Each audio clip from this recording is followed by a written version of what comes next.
millet uykusundan uyandır bizi. Nurlu Ramazan'ın sahur vaktinde, hay hay nurlu Ramazan'ın sahur vaktinde.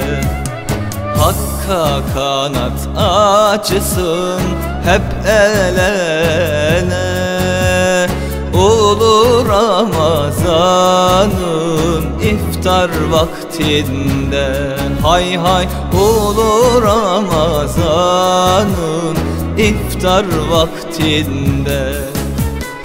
Kaybolur kederim, kaybolur ahım, yaş olur gözümde, akar günahım. Kula daha yakın olur Allah'ım, nurlu Ramazan'ın sahur vaktinde, hay hay nurlu Ramazan'ın sahur vaktinde.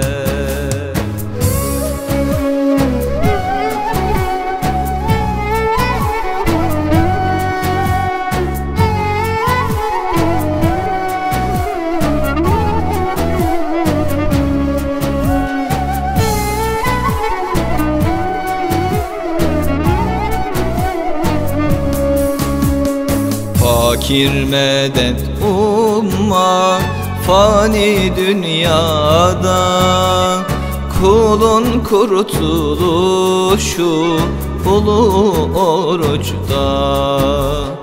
Kulun kurtuluşu ulu oruçta.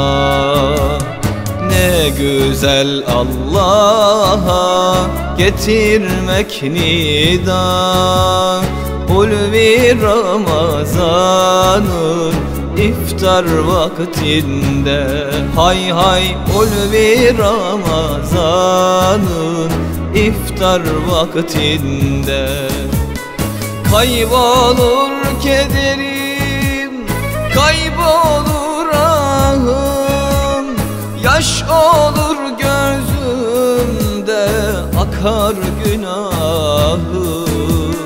Kula daha yakın olur Allah'ım, nurlu Ramazan'ın sahur vaktinde, hay hay nurlu Ramazan'ın sahur vaktinde.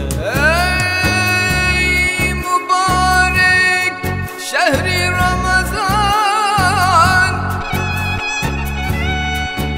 11 ayın sultanısın,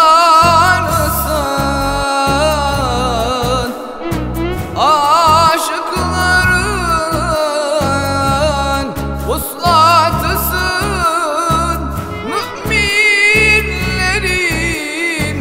ihsanısın. Ey mübarek nurlu Ramazan,